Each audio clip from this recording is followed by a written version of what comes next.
Alexandre poussa violemment la porte du gymnase. Le cœur battant à tout rompre.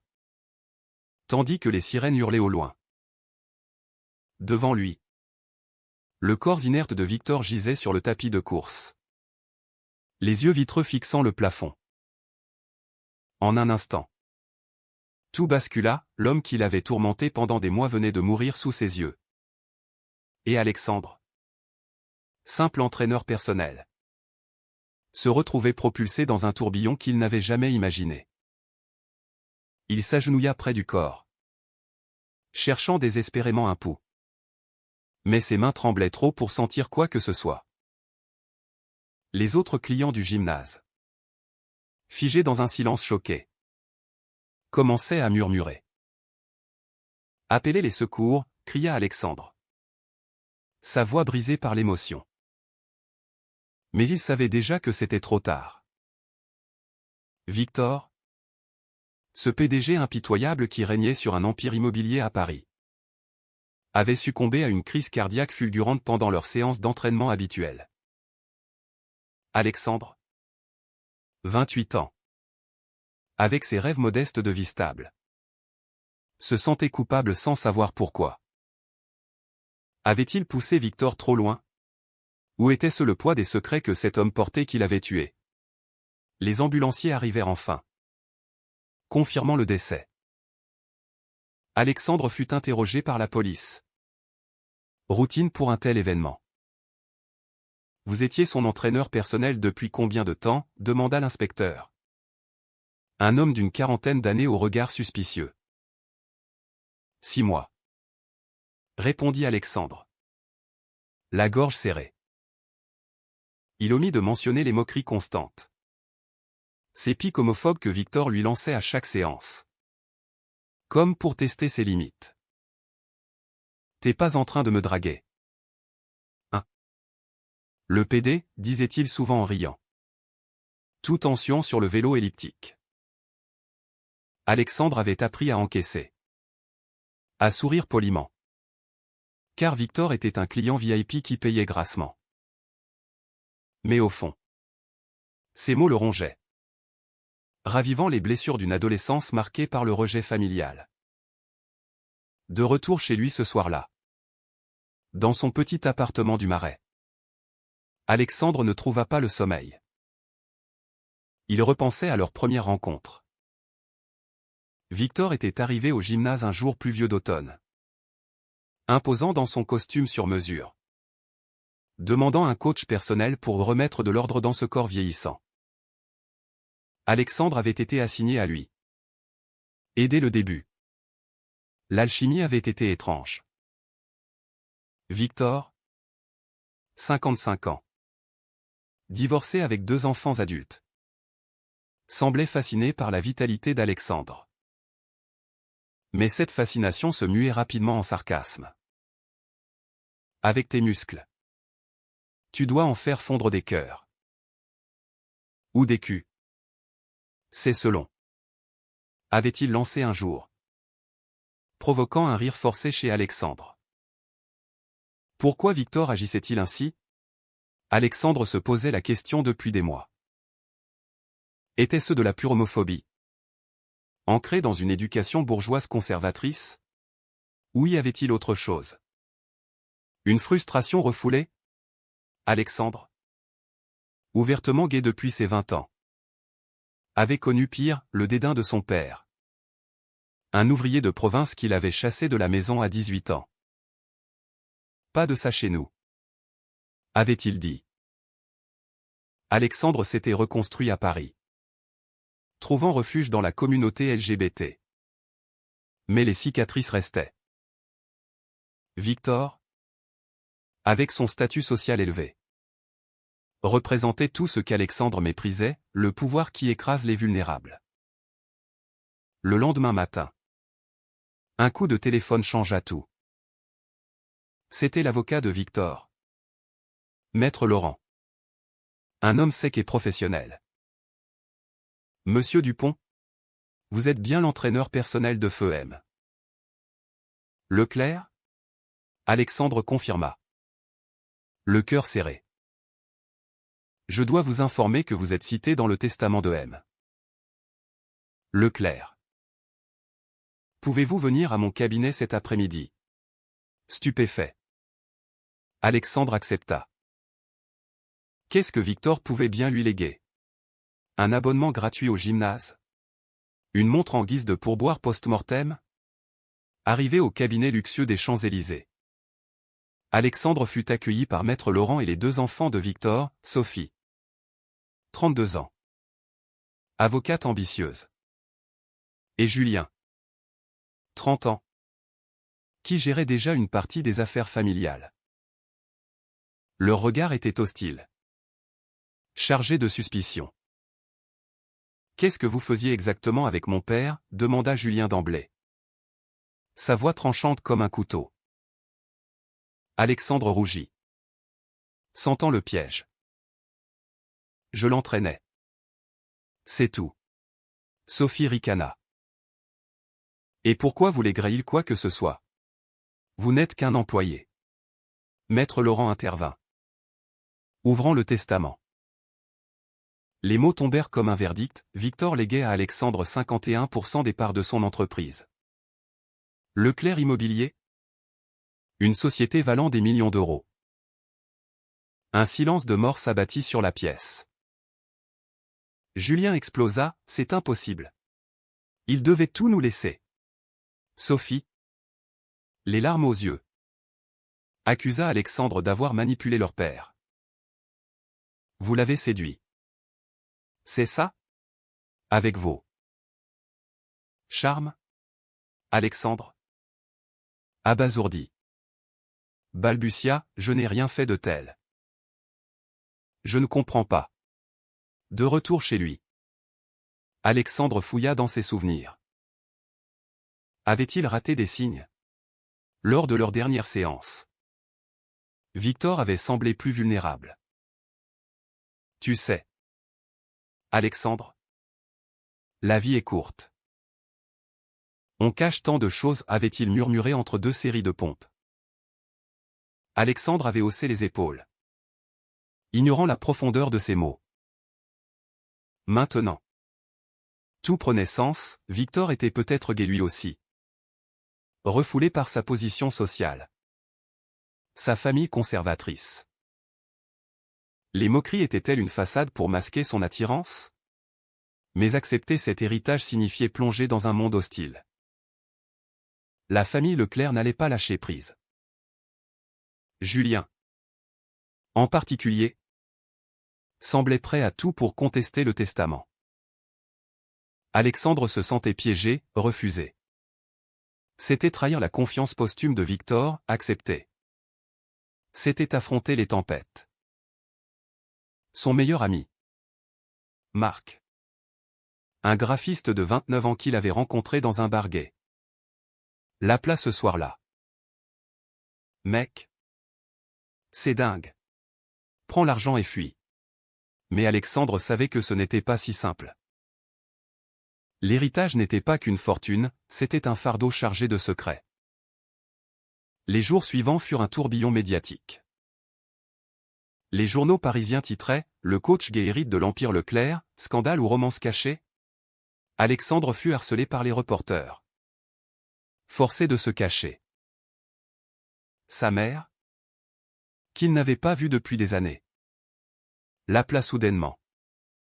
Feignant l'inquiétude. Mon fils? C'est vrai? Tu es riche maintenant. Son hypocrisie le blessa plus que les moqueries de Victor. Pourquoi tout le monde voyait-il en lui un opportuniste? Au milieu de ce chaos, Alexandre reçut une lettre anonyme, Victor t'aimait. Mais attention. La vérité peut te détruire. Qui l'avait envoyé? Julien? Sophie? Ou quelqu'un d'autre dans l'entourage de Victor? Alexandre décida d'enquêter. Contactant d'anciens employés de Leclerc Immobilier. L'un d'eux, un secrétaire retraité, lui confia M. Leclerc était un homme tourmenté. Il parlait souvent de regrets, de vie non vécue, Alexandre comprit alors que l'héritage était une forme de rédemption pour Victor. Une façon de réparer les blessures infligées. Pourtant, la pression montait. Julien porta plainte pour manipulation mentale, arguant que son père était vulnérable. Le procès s'annonçait âpre, forçant Alexandre à affronter ses propres démons. Était-il prêt à se battre pour quelque chose qu'il n'avait pas demandé? Ou allait-il céder? Préservant sa paix au prix de la vérité? Le tribunal de Paris bruissait de murmures lorsqu'Alexandre entra dans la salle d'audience. Les flashs des photographes l'aveuglaient. Et il sentait les regards accusateurs de la famille Leclerc peser sur lui. Julien, assis au premier rang, le fixait avec une haine palpable. Tandis que Sophie, les traits tirés, consultait nerveusement son avocat. Alexandre, vêtu d'un costume mal ajusté acheté à la hâte, se sentait comme un intrus dans ce monde de privilèges. Son avocat, une jeune femme dynamique prénommée Émilie, lui murmura « Restez calme. Nous avons des preuves solides. » Le juge, un homme d'une soixantaine d'années au visage austère, ouvrit la séance. Julien et Sophie contestaient le testament, affirmant que Victor n'était pas en pleine possession de ses moyens mentaux au moment de sa rédaction. « Mon père était sous influence, » déclara Julien à la barre, sa voix ferme mais tremblante. Cet homme, Alexandre Dupont, l'a manipulé pendant des mois. Des séances d'entraînement privées. Qui sait ce qui s'y passait vraiment? Les insinuations homophobes planaient, ravivant chez Alexandre les souvenirs douloureux des moqueries de Victor. Lorsque ce fut son tour, Alexandre témoigna avec une honnêteté brutale. M. Leclerc me taquinait souvent sur mon orientation sexuelle. C'était blessant. Mais je le tolérais pour le travail. Un murmure parcourut la salle. Émilie produisit des enregistrements audio des séances. Alexandre avait pris l'habitude d'enregistrer pour des raisons professionnelles où l'on entendait Victor lancer ses piques. Regardez comme il est musclé.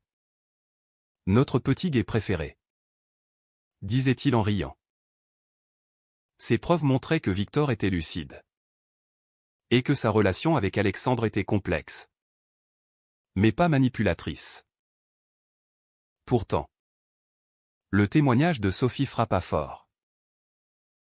Papa était seul depuis le divorce. Il cherchait de la compagnie. Et cet homme en a profité. Elle pleura, jouant sur l'émotion du juge. Alexandre se sentit coupable. Avait-il vraiment profité? Non. Il avait juste fait son job. Mais au fond, il se demandait si Victor n'avait pas vu en lui un miroir de ses propres luttes intérieures. Des rumeurs circulaient, Victor avait eu des aventures discrètes avec des hommes, cachés pour préserver son image de patriarche hétérosexuel. Après l'audience, Alexandre rentra chez lui épuisé. Marc l'attendait avec un dîner improvisé. « Tu tiens le coup ?» demanda-t-il, posant une main sur son épaule. Alexandre secoua la tête. C'est comme si on me punissait d'être qui je suis. Marc, qui avait lui-même subi le rejet de sa famille religieuse, comprenait. La société française se dit progressiste. Mais pour les gays, c'est encore la jungle. Surtout quand l'argent entre en jeu. Ils parlèrent tard dans la nuit. Et pour la première fois, Alexandre confia ses doutes sur Victor. Et s'il m'aimait vraiment? Ces moqueries étaient peut-être une façon maladroite de flirter. Le lendemain, une révélation choc ébranla l'affaire. Émilie découvrit un journal intime de Victor, caché dans son bureau et remis par un employé loyal. Les pages révélaient un homme tourmenté par son homosexualité refoulée. J'ai rencontré Alexandre. Il est tout ce que je n'ai pas osé être, libre, assumé. Mais je le blesse pour me protéger. Alexandre lut ces lignes. Les larmes aux yeux.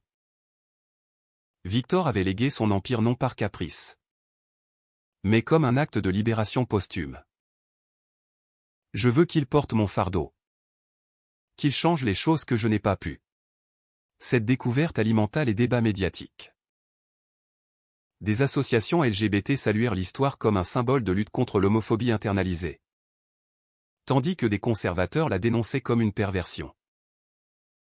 Alexandre fut invité sur des plateaux télé, mais refusa.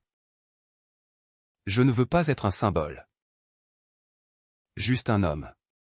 Pourtant, la pression familiale s'intensifia. Sa mère l'appela à nouveau. Cette fois pour le supplier de partager l'héritage. Tu me dois bien ça. Après tout ce que j'ai enduré. Alexandre raccrocha. Furieux. Comment osait-elle? Après l'avoir abandonné? Julien, de son côté, ne lâchait rien. Il engagea un détective privé pour fouiller le passé d'Alexandre, révélant une ancienne relation tumultueuse avec un ex toxique. Voyez. Il est instable, clama-t-il au tribunal. Alexandre dut affronter ses fantômes, son ex. Pierre l'avait trompé et battu, le laissant brisé. J'ai guéri seul, témoigna-t-il. La voix ferme. Ce moment de vulnérabilité toucha le juge, qui ajourna la séance. Dans l'intervalle, Alexandre visita la tombe de Victor au Père-Lachaise. « Pourquoi m'as-tu fait ça » murmura-t-il, posant une fleur sur la pierre froide. Une réponse vint sous forme d'une lettre de Victor, remise par Maître Laurent. Cher Alexandre, si tu lis ceci, c'est que je suis parti. J'ai été lâche toute ma vie. Toi, tu es courageux. Prends l'entreprise. Change-la. Et pardonne-moi. Les mots le bouleversèrent. Victor n'avait pas seulement légué de l'argent, il avait transmis une mission. Mais les choix se corsaient. Accepter signifiait diriger une entreprise qu'il ne connaissait pas. Affronter les actionnaires hostiles. Refuser. C'était laisser Julien et Sophie dilapider l'héritage, perpétuant le statu quo conservateur. Alexandre consulta Marc, « Et si je vends mes parts ?» Marc secoua la tête. Ce serait trahir Victor. La nuit suivante, Alexandre cauchemarda, il voyait Victor le moquer. Mais cette fois avec des larmes. Au réveil, il décida, il se battrait. Le procès reprit avec intensité. Émilie présenta le journal et la lettre, prouvant l'intention claire de Victor. Julien contre-attaqua avec des experts psychologiques, arguant d'une dépendance émotionnelle. Sophie, en larmes, avoua, « Papa nous a dit un jour qu'il regrettait sa vie. Mais on n'a pas compris. » Alexandre comprit alors le drame familial, Victor avait élevé ses enfants dans le mensonge, les privant de vérité. À la fin de la journée, le juge rendit un verdict provisoire, le testament était valide. Mais une médiation était ordonnée. Alexandre sortit du tribunal, soulagé mais épuisé. Pourtant, une ombre planait, Julien l'approcha dans le couloir. Ce n'est pas fini. Tu paieras pour ça. La menace était claire. Et Alexandre sentit le danger monter. Les semaines suivantes furent un véritable calvaire pour Alexandre. Installé temporairement dans les bureaux de Leclerc Immobilier, il découvrait l'ampleur de l'empire, des immeubles haussmanniens à Paris, des projets immobiliers en province, une équipe de 200 employés. Mais l'accueil était glacial. Les cadres, loyaux à Julien, sabotaient subtilement ses décisions. M. Leclerc n'aurait pas approuvé ça, disait-il pour chaque idée progressiste qu'Alexandre proposait. Comme des logements sociaux inclusifs pour la communauté LGBT. Julien, exclu de la direction mais conservant des parts minoritaires, multipliait les intrigues. Il contacta les médias pour des fuites anonymes, le nouveau PDG est incompétent. Obsédé par son agenda gay, Alexandre lut ses articles avec amertume, se rappelant les moqueries de Victor. Était-ce le prix à payer pour la vérité? Sa vie personnelle en pâtissait, Marc. Jaloux du temps passé au travail, s'éloignait. Tu changes? Alex.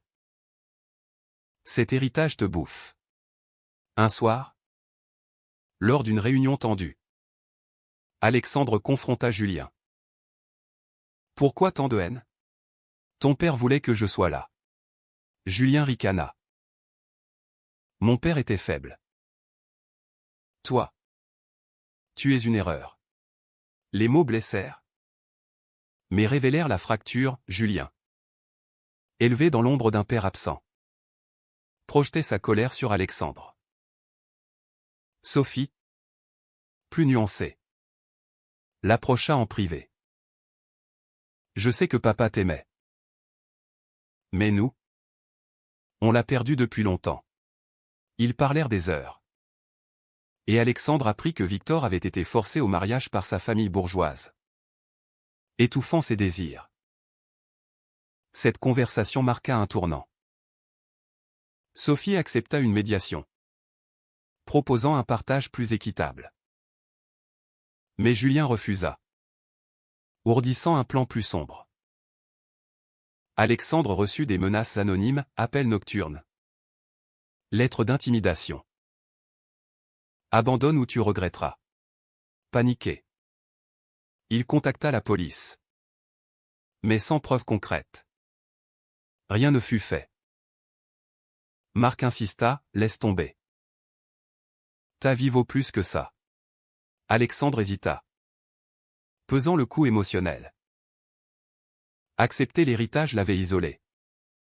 Ravivant ses insécurités, était-il digne de ce rôle? Pour trouver des réponses, Alexandre fouilla les archives personnelles de Victor. Il découvrit des photos jaunies, Victor jeune, aux côtés d'un homme inconnu, souriant dans un Paris des années 80. Une inscription, à mon amour interdit. Victor avait aimé, mais sacrifié tout pour la respectabilité. Cette révélation ébranla Alexandre. Il m'a choisi pour réparer ses erreurs, murmura-t-il. Motivé, il lança une réforme, renommée une branche de l'entreprise en Fondation Leclerc pour l'inclusion, aidant les jeunes LGBT en difficulté. La réaction fut mitigée. Des employés applaudirent. D'autres démissionnèrent. Les médias s'emballèrent, le gay qui transforme un empire conservateur. Alexandre devint un symbole malgré lui, invitant des débats sur l'homophobie sociétale. Mais le backlash fut violent, manifestations devant les bureaux. Email haineux. Sa mère, opportuniste, réapparut en public, prétendant l'avoir toujours soutenu. Mensonge, cria Alexandre intérieurement. Au climax de la tension, Julien passa à l'acte. Lors d'une soirée de gala pour l'entreprise, il confronta Alexandre publiquement. Cet homme a séduit mon père. Il n'est pas légitime. Un scandale éclata. Les invités murmurant. Alexandre, tremblant, répondit, votre père m'a légué ça parce qu'il regrettait sa vie de mensonge. Et vous? Julien. Vous perpétuez ça. La salle se tut. Sophie intervint, assez. Papa voulait la paix. Julien, humilié, quitta la soirée. Le lendemain, Alexandre reçut une convocation, Julien acceptait enfin la médiation. Mais le prix était élevé, Alexandre devait céder 10% des parts. Épuisé. Il accepta. Préservant l'essentiel. Pourtant, la victoire était amère. Marc l'avait quitté. Las des tourments. Je t'aime, mais je ne supporte plus ça. Alexandre se retrouva seul, questionnant ses choix. Avait-il gagné ou perdu? Dans les mois qui suivirent, l'entreprise prospéra sous sa direction inclusive. Alexandre rencontra de nouveaux alliés. Comme un jeune employé gay qui le remercia, « Vous me donnez espoir. » Mais les cicatrices restaient. Il repensait à Victor. À ces moqueries qui masquaient l'amour. Le pardon est-il possible, se demandait-il. Avec le temps, Alexandre s'imposa comme un leader respecté. Leclerc Immobilier devint un modèle d'inclusion. Partenariat avec des associations LGBT pour des logements abordables. Les médias le surnommèrent le phénix gay de l'immobilier. Mais il fuyait la gloire, préférant l'anonymat. Pourtant, les ombres du passé persistaient. Julien, réconcilié partiellement avec Sophie, gardait une rancœur muette. Lors d'une réunion familiale imposée par la médiation, il avoua « J'ai eu peur de perdre tout ce que papa représentait. » Alexandre répondit « Il représentait plus que tu ne crois. » L'honnêteté. Par exemple, Sophie, elle, devint une alliée inattendue. Ensemble, ils créèrent un fonds en mémoire de Victor, aidant les personnes refoulant leur sexualité. Papa aurait été fier, dit-elle un jour, les yeux humides. Alexandre hocha la tête, mais au fond, il doutait. Les moqueries de Victor l'avaient marqué, lui rappelant la fragilité des identités. Sa propre famille restait distante, sa mère envoya une carte de vœux intéressée. Qui l'ignora? Un soir d'hiver, Alexandre marcha seul le long de la Seine, repensant à tout. L'héritage l'avait transformé, de simple coach à dirigeant. Mais à quel prix? La perte de Marc le hantait. Il l'appela, espérant une réconciliation. « Je suis désolé, » murmura-t-il. Marc répondit, « Moi aussi. » Mais as-tu vraiment changé? Ils se revirent, reconstruisant patiemment leurs liens. Cet empire t'a coûté cher, dit Marc. Alexandre acquiesça, mais il m'a libéré. Pourtant, des doutes moraux subsistaient. Avait-il droit à cet héritage? Victor l'avait-il choisi par amour ou par culpabilité? Alexandre consulta un thérapeute, explorant ses conflits intérieurs. Vous avez payé le prix de la vérité, dit le psy. Maintenant, vivez-la. Inspiré, Alexandre écrivit un livre anonyme sur son histoire, déclenchant des débats nationaux sur l'homophobie internalisée et les héritages inattendus. La société réagit diversement, soutien des progressistes, critique des conservateurs. Un article titra « L'amour gay qui a brisé une famille ». Alexandre sourit amèrement. Était-ce de l'amour? Ou une manipulation posthume? Il visita à nouveau la tombe de Victor. Merci. Et adieu, murmura-t-il. Des années plus tard, Alexandre, à 35 ans, dirigeait un empire éthique. Il avait trouvé un nouvel amour. Stable. Loin des drames. Mais l'histoire de Victor le poursuivait, rappelant que chaque choix a un coût. La famille Leclerc s'était reconstruite, Julien avait fondé sa propre entreprise. Sophie élevait ses enfants dans l'ouverture. Au final, Alexandre se demanda, La rédemption de Victor justifiait-elle les souffrances infligées? Était-ce correct d'accepter un héritage teinté de secrets? Ou aurait-il dû refuser? Préservant sa paix au détriment de la vérité? Et vous?